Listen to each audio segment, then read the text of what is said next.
Hey, Ivans and Svetlanas. I was going to open with RT News today, but the app doesn't seem to want to install on my phone. So we're going to open as usual with Al Jazeera. Let's see what's going on this morning on our current episode of Morning World News and Coffee with Joshua Petronis-Akins. Let's go. 3 reasons why Indians are protesting citizenship law.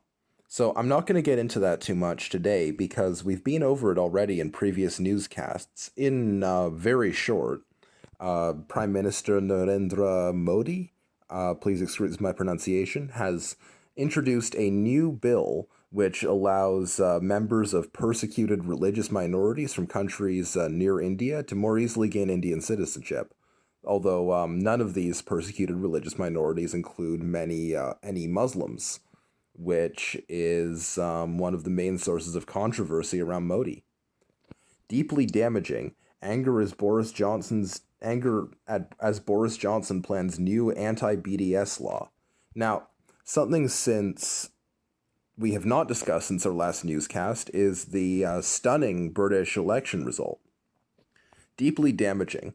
Anger as Boris Johnson plans anti-BDS law. I'm not sure what BDS means, so we're going to find out together. Activists, experts concerned as UK government reportedly plans to ban public bodies from boycotting foreign products. What the fuck? Alright, let's find out what's going on here. London, United Kingdom. UK Prime Minister Boris Johnson is expecting to ban public bodies from boycotting foreign products from countries including Israel, a move seen as targeting the boycott, divestment, and sanctions BDS movement. Lord Eric Pickles, special envoy for post-Holocaust issues and a former Conservative MP, confirmed the move, saying, BDS is an organization devoted to boycotting and removing investment from Israel, one of our key allies. We're going to ensure that the public sector, places like councils and health authorities, can't work against Israel, can't prejudice Israel. BDS is just a thin disguise for anti-Semitism, and we as conservatives should always tackle racial discrimination. BDS is one of the worst wink-wink, nudge-nudge pieces of racialism that we know. That's a questionable stance that he has, but if we read on, maybe it'll seem more reasonable. His message, posted in a video on the Conservative Friends of Israel lobby group's Twitter feed, has stirred concerns among experts and activists who see BDS as a nonviolent protest movement aimed at pressuring Israel to comply with international law and stop oppressing Palestinians. Oh wow, RT doesn't mince words. We're reading Al Jazeera, that's right. This news broadcast is not brought to you by the government of Russia, but rather the government of Qatar. Specifically, BDS seeks to break down Israel's illegal wall and settlements. Its supporters demand equality for Palestinian citizens of Israel and call for the rights of Palestinian refugees to be upheld. And then there's this video, which we aren't going to watch right now. Video, Eric Pickles welcomes Boris Johnson plan to outlaw public body boycotts of Israel. If we're being really honest, BTS is just a thing, I think he means thin, disguised for anti-Semitism. We as conservatives should always tackle racial discrimination. So I'm not going to continue with this for too much longer because it seems as if it's essentially some kind of repeat of the controversy surrounding the Israel lobby in the United States, or rather another expression of it. After conviction, what's next for Pakistan's Pervez Musharraf? In a historic verdict, self-exiled former military ruler convicted and sentenced to death for committing high treason. Islamabad, Pakistan. A special Pakistani court has convicted former military ruler Pervez Musharraf on high treason charges and sentenced him to death, an unprecedented verdict in the country that has been ruled by its military for roughly half a century. So I think this is probably a positive story. U.S.-Cuba tensions on the rise, 5 years after historic thaw. A hostile Trump administration crisis... Oh my god. I can't read this morning. A hostile Trump administration and crises in Venezuela have left the landmark Obama-era détente hanging in the balance. Well, they said they'd do that, didn't they? Find it funny, though, that Cuba does too many human rights violations, so they can't be friends. They're too corrupt, but Saudi Arabia are perfectly acceptable allies. Turning waste into gold in Gaza. Okay, that looks boring. Ukraine, a moment of peace on the front line. Meet India's Jamia women who took on the Delhi police in viral video. South Korea's Parasite and Oscars Best Foreign Film shortlist. Um, Vicious crackdown in Iran, death toll at 304, Amnesty says. HRW highlights more than 50 years of oppression by Israel. Erdogan urges resettlement of Syrian refugees soon. Let's open up another news app. Is RT in yet? Said it was preparing to download for a long time. I tried restarting my phone. No, we don't have the RT app yet, so we're going to open up the CBC. Might as well get news from my own government, not someone else's. Finding Fred Christie, the legacies big and small of Canada's reluctant civil rights hero. Vaping increases the risk of lung disease by a third, U.S. study suggests. Assessing whether 2020 will bring Canadian property tumble. Don Pitts. Oh no. Zimbabwe man pleads for help after passport accidentally returned to winners. Goldman Sachs will no longer fund drilling in Arctic refuge sacred to First Nations. That's a little bit positive. Finance ministers to discuss CPP, health transfers, and improving it. See, none of you even know what any of this is or care. So let's move on to Vice News.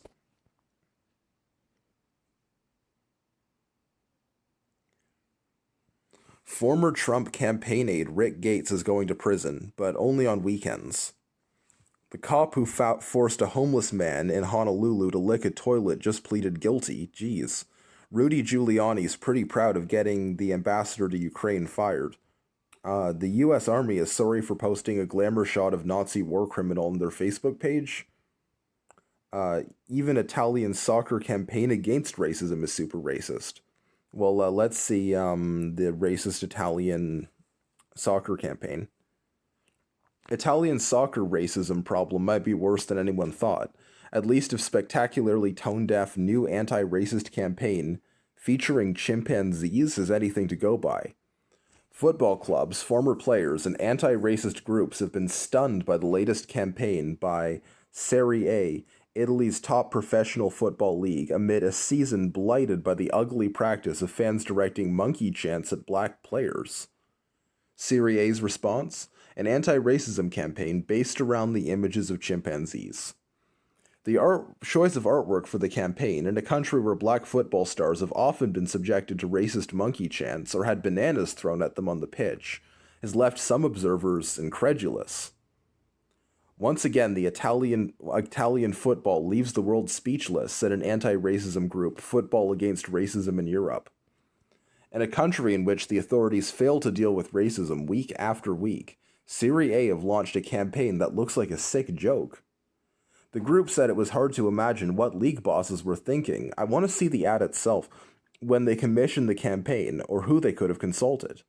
These creations are an outrage, and they will be counterproductive and continue to the dehumanization of people of African heritage, the group said.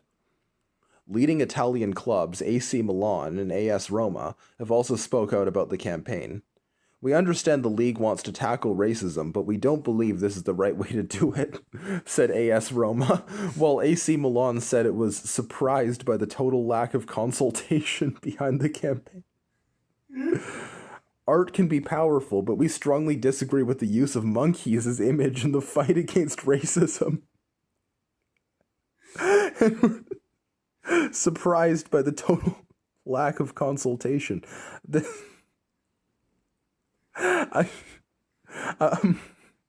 I'm looking at the ad now. You can see it on the screen, and it's possible that I'm just not Italian enough, but I don't even understand what message it's trying to convey. There's some chimpanzees, and they've got some kind of a face paint on. I hope that's not face paint that the soccer players would be wearing. I'm not sure. I don't watch any of this. Stan Collymore, a former English player who now works as a pundit, also weighed in, assuring followers on Twitter that the campaign images were very real. Maybe get the mascots back up as the finishing touch. And then, oh, here we go. No to racism. And it's some chimps. Are the chimps saying no to racism? What even is this trying to convey? Launching the campaign Monday, the artist behind the images, Simone Fugazzotto, said the idea for the campaign had come from racist abuse directed at Napoli Kalidou Koulibaly during a match at Inter Milan. I got so angry that I got an idea. Why not stop censoring the word monkey in football, but turn the concept around and say that in the end, we're all apes? As Fugazzotto said, whose artwork frequently depicts chimpanzees. So I made the Western monkey white with blue eyes, the Asian monkey with almond eyes, and the black monkey in the middle.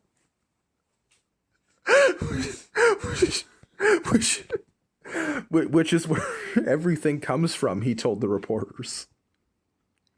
Despite the artist's intentions, the campaign is hardly likely to be an effective step in tackling what observers say is an endemic problem with racism in the Italian game, where fans, pundits, and administrators in the media have been regularly accused of racist treatment of black players. Last month, all 20 Serie A clubs signed an open letter pledging to tackle Italian football's serious problem with racism, following a string of cases involving the racist abuse of black players on the pitch, including Inter Milan striker Romelu Lukaku, Brescia's Mario Balotelli, and Koulibaly. The problem goes beyond the fans. Earlier this month, Italian sports newspaper Corriere dello Sport was slammed for running the headline Black Friday, along with a picture of Lukaku and another black player, AS Roma's Chris Smalling, to preview an upcoming match.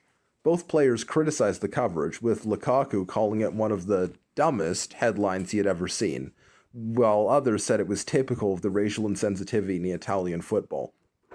Alright, so I'm not going to read the rest of the article because it's really long, but I wonder what Italian word translates to dumbest. Cybercriminals found a scary new way of making hacked companies pay ransom. 2 Democrats from deep in Trump country are now supporting impeachment. The first study on long-term effects of vaping is finally here, and the results aren't great. Businesses are using noise machines to drive out homeless people. This city can make them stop. West Coast cities can't jail or fine homeless people for sleeping outside anymore. Democrats kicked off impeachment week by accusing Trump of a crime. Handcuff keys, a mysterious white van, and a pawn shop address. New clues are surfacing on the Jersey City shooting. I think it was 2 black Hebrew Israelites, which is similar to the Nation of Islam, as far as I understand. We'll have to see more on that later. Well, why don't we look now? I wanted to see the article about Snoop Dogg, but this seems like it might have a little bit more relevance. Handcuff keys, a mysterious white van, and a pawn shop address. New clues are surfacing in the Jersey City town shooting by Tess Owen. An address for a pawn shop found scribbled on a piece of paper. A set of handcuff keys hidden in a suspect's underwear. A brief handwritten note containing what appeared to be a religious mantra. A related arrest on gun charges. A mysterious white van. These are the latest clues and developments as investigators work to determine the motive of the couple who went on a hate-fueled killing spree in a cemetery and a kosher market in Jersey City, New Jersey, last week, leaving a police officer and 3 innocent civilians dead. Law enforcement have identified the shooters as David Anderson, 47, and Francine Graham, 50, woman, and the FBI investigating the shooting as domestic terrorism.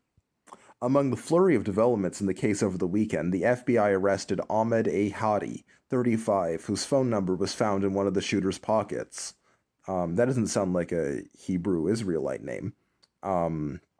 So I'm curious where this is going. Whose phone number was found in one of the shooter's pockets, written beside the address of a pawn shop in Keyport, about 30 miles south of Jersey City. A. Hottie had been charged with being a convicted felon in possession of a handgun after investigators found 6 guns and ammunition while searching his residence and the pawn shop, though his relationship to the store is not immediately clear. Now, I mean, I don't blame most pawn shop owners for wanting to be armed. Investigators also discovered the handcuff keys hidden on the shooters' bodies, NBC reported. One of the shooters had hidden the key in their underwear, presumably helping them to escape in case they were arrested.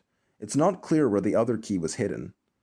They're also looking into a white van located in Orange, about 14 miles from Jersey City, that may be linked to one of the shooters. New Jersey officials believe the shooters specifically targeted the Jewish market in the mostly black neighborhood of Greenville. The shooting started around 12:30 p.m. Tuesday, when a police detective approached the couple who were sitting in their stolen U-Haul van in a cemetery. One or both of them opened fire, killing the detective, and then they drove to the J.C. Kosher supermarket and stormed inside with rifles.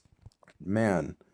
Law enforcement said that they immediately started firing when they got out of the vehicle and then barricaded themselves inside during a prolonged gun battle with law enforcement.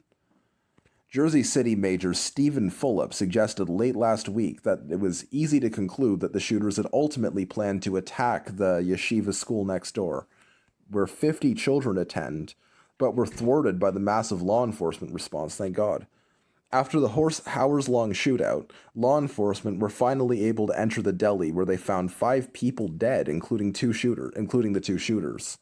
They also may be responsible for the murder of a Lincoln Town 5 people. I thought they killed 1 other 3 and a cop. I'm just going to see if I can find that, because did the police accidentally kill someone too? Let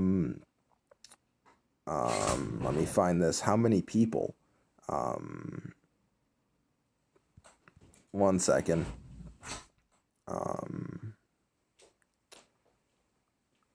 Leaving a police officer and 3 innocent civilians dead. So then, how come...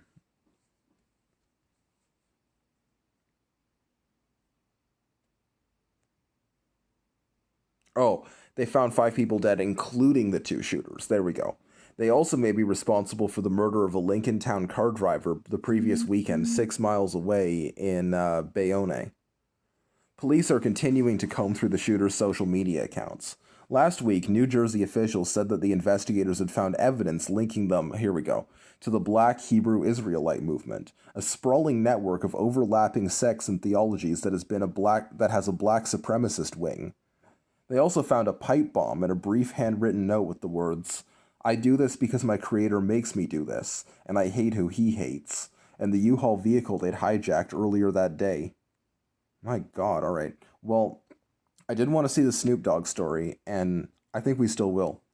Snoop Dogg is starting a scam debt relief ad campaign, pouring millions into Facebook. Aw, what a sweet guy.